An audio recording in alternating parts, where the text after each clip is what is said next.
उसको वहीं भेजेंगे जहां पर राम नाम सत्य के अलावा कोई और दूसरा नारा होगा ही नहीं।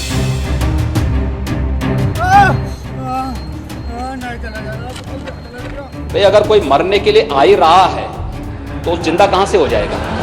नमस्कार, आप देख रहे हैं वीके न्यूज और मैं युधिष्ठिर उपाध्याय। देश के सबसे बड़े सूबे उत्तर प्रदेश में अपराधियों के लिए कोई जगह नहीं है, क्योंकि सीएम योगी कई मौकों पर ये साफ कह चुके हैं कि अपराधी या तो जेल के अंदर होंगे या फिर उनकी राम नाम सत्य की यात्रा निकलनी तय है। इसके अलावा सीएम योगी ने पुलिस प्रशासन को सख्त आदेश दे रखे हैं कि अगर कोई भी कानून हाथ में लेता हुआ पाया जाता है तो उसे कड़ा सबक सिखाया जाए। इसलिए योगी की पुलिस लगातार अपराधियों की धरपकड़ करते हुए उन्हें जेल में ठूस रही है और जो बदमाशी दिखाते हुए पुलिस पर फायरिंग करके भागने की कोशिश करते हैं उनको मुठभेड़ के दौरान या तो ढेर कर दिया जाता है या फिर उन्हें ऐसा घाव दिया जाता है कि जो हमेशा याद रखें। ऐसा ही कुछ मेरठ में हुआ, जहां एक 4 साल की नाबालिग बच्ची का अपहरण करके उसके साथ दरिंदगी करने वाले हैवान को पुलिस ने ऐसा सबक सिखाया कि अब वो पूरी जिंदगी घिसट घिसट कर ही चलेगा। एक बार आप भी देखिए उस दरिंदे को जिसको पुलिस ने कड़ी सजा दी है।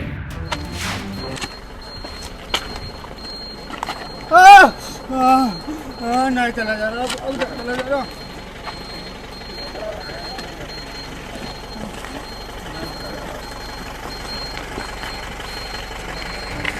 तो देखा आपने बच्ची को अपनी हवस का शिकार बनाने वाले का पुलिस ने कैसा हाल किया है। अपराधी लंगड़ा कर चलता हुआ दिख रहा है और उसके पांव में पट्टी बंधी हुई है। पुलिस उसे सहारा देकर चला रही है। इसलिए सूबे में हैवानियत की हदों को पार करने वाले हैवानों को समझना होगा कि अगर उन्होंने इस तरह की हरकत की तो अंजाम इससे भी बड़ा भुगतना पड़ सकता है।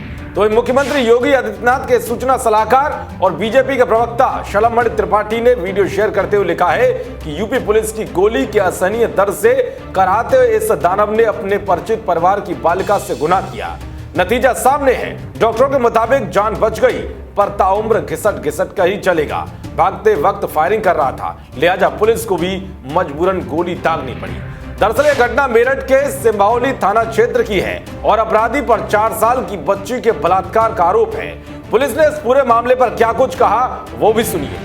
सिंभावली थाना क्षेत्र में एक पुलिस एंगेजमेंट हुई है जिसमें एक व्यक्ति को गोली लगी है। पुलिस ने उसको हिरासत में लिया है।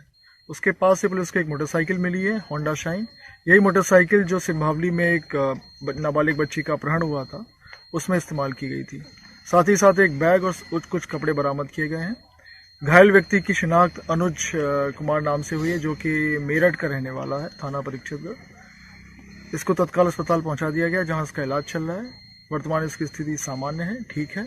अग्रिम वैधानिक कार्रवाई की जा रही है। दरअसल एक स्थानीय किसान की 2 बेटियां ट्यूशन पढ़कर आ रही थी, लेकिन रास्ते में उसकी 4 साल की बेटी का एक बाइक सवार ने अपहरण कर लिया। बाद में बच्ची कोतवाली किठोर के गांव महिलावाला के जंगल में बदहवास अवस्था में पड़ी मिली।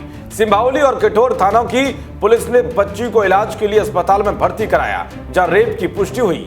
ग्रामीणों के आक्रोश के बाद पुलिस ने आश्वासन दिया था कि 24 घंटे में आरोपी को धर दबोचा जाएगा। दरअसल शनिवार को सूचना के आधार पर यूपी पुलिस ने मध्य गंग नहर पटरी पर वाहन चेकिंग शुरू की, लेकिन बाइक पर सवार अपराधी ने रुकने के बजाय फायरिंग शुरू कर दी और भागने की कोशिश की।